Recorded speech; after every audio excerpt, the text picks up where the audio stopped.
चला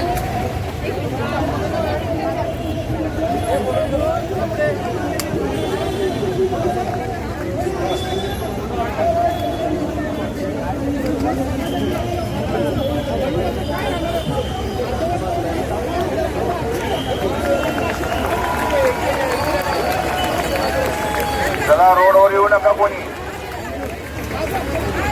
चला आत व्हा सगळे. रोडवर येऊ नका कोणी.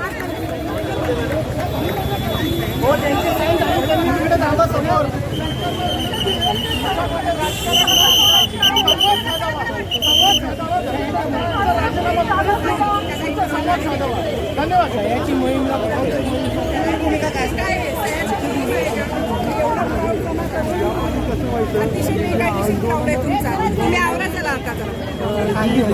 चला रोडवर थांबू नका कोणी.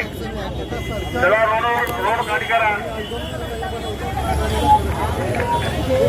रोडवर येऊ नका. कॅमेऱ्याच्या लाईट मध्ये घ्या. तुमच्यामुळे ट्रॅफिक जाम होत आहे. लाईट वगैरे सगळे मध्ये घ्या. इकडे रोडवरती थांबू नये. कोणी बाईक येणार नाही. कोण बाईक येतं रोडवरती.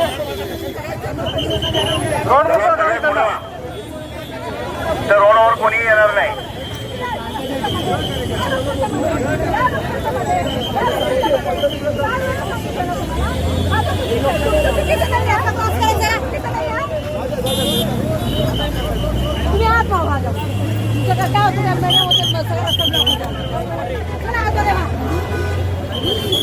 ज्यांचे साईन झालेले आहेत त्यांनी थांबू नका. ज्यांचे साईन झालेले ते निघून जातील. रोडवरती कोणी गर्दी करू नये. संजय कोणे कुठे आहेत? हे पदाधिकारी कुठे आहेत? तुम्ही जबाबदारी घ्या या क्राऊडची. तुम्हाला बऱ्याच वेळा सूचना दिलेल्या आहे. संजय कोणे आणि जे कोणी पदाधिकारी असतील तुमचे विद्यार्थी इथं हलत नाहीयेत. भविष्यात तुम्हाला ह्या गोष्टीसाठी तुमच्या सगळ्या आम्ही रेकॉर्ड करणार आहोत. तुमच्यावर व्यवस्थित कायदेशीर कारवाई केली जाईल. लक्षात घ्या. तुमचा क्राऊड वाढत जात आहे आणि तुम्ही बेकायदेशीर जमा केलेला आहे. इथे सरकार आता उलट होत आहे. आंदोलन होत आहे आणि सरकार 11 तारखेपर्यंत हाताळत. पोलिसांकडून सांगण्यात येते की आम्ही आंदोलनाला परवानगी दिली नाही. परवानगी मागितली नाही. ती आंदोलनाला परवानगी नाही. सगळ्यांसाठी होती. सगळ्यांसाठी परवानगी त्यांनी असं केलं असेल. आता हे तिथे एकत्र आले त्या पद्धतीने कसा लोकांचा सपोर्ट आहे हे याच्यातून दिसून येत आहे. त्यामुळे अजूनही पोलिसांनी जे आहे ते अत्यंत शांततेने हाताळावं. ही तरुणांची उत्स्फूर्तपणे झालेली गरज आहे. त्यांच्या भावना ते व्यक्त करतायत. पोलिसांवर ताण आला असेल हे मलाही मान्य आहे. परंतु याच्याकडे संयमाने तरुणांची प्रतिक्रिया उत्स्फूर्त प्रतिक्रिया म्हणून बघितली. सगळ्याच गोष्टी कायद्यात बांधून चालत नाही. हेच उद्याचे नागरिक आहेत. हेच उद्याचं सरकार आणणार आहे. काय वाटतंय खरं तर आंदोलनाला परमिशन नाकारली असं पोलीस म्हणतायत.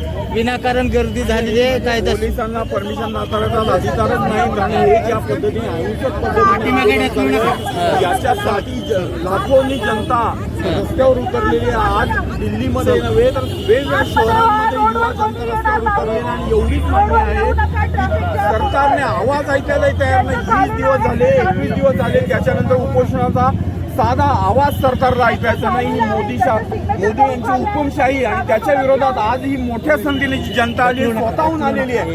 यांना कुणी बोलवले. आज पुणे तर सुशिक्षित आहेत. पुणेकरांना माहिती आहे की कुठला विषय उचलायचा. त्यांना ही शिक्षण व्यवस्था बदलून हवी आणि तेवढ्यासाठी हजारोच्या संख्येने तरुण या रस्त्यावर. अभिजित दिपके म्हणाले की शहरात जंतर मंतर करा. दिल्लीला येता नसेल तर पुण्यात असं होणार आहे का? आता इथं आंदोलनाची सुरुवात झाली. अभिजित दिपके हा महाराष्ट्राचा लेख आहे. पुण्यात त्यांनी शिक्षण केलेलं आहे आणि पुण्याची वेदना त्याला माहिती आहे. पुणेकरांचा आवाज म्हणतो आहे महाराष्ट्राचा आवाज आहे नव्हे तर तो भारताचा आवाज आहे. वेगवेगळ्या शहरांमध्ये जनतेचा आवाज उठवणं हे आपलं काम आहे आणि आज युवा त्यासाठी जी रस्त्यावर उतरलेली आहे. ही शिक्षण व्यवस्था बदलायला पाहिजे. शिक्षण व्यवस्थेची सुरुवात यांनी जबाबदारी घेऊन राजीनामा द्यायला पाहिजे. ही सर्वात पहिली मागणी आमची आहे. राजीनामा जमावबंदी नाही हे आम्ही त्यांना सह्यांच्या मोहिमेसाठी रितसर निवेदन दिलेलं होतं पोलिसांना. त्यामुळे कुठल्याही पोलीस परमिशनचा प्रश्न येत नाही. आम्ही अतिशय शांततेने आंदोलन करतो आणि सह्यांची मोहीम राबवतो.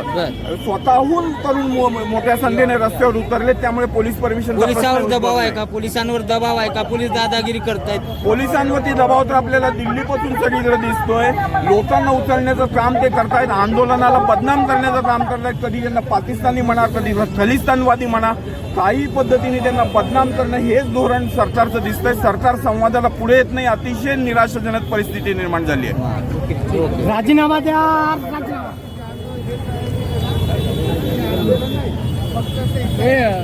घेतलेत ना.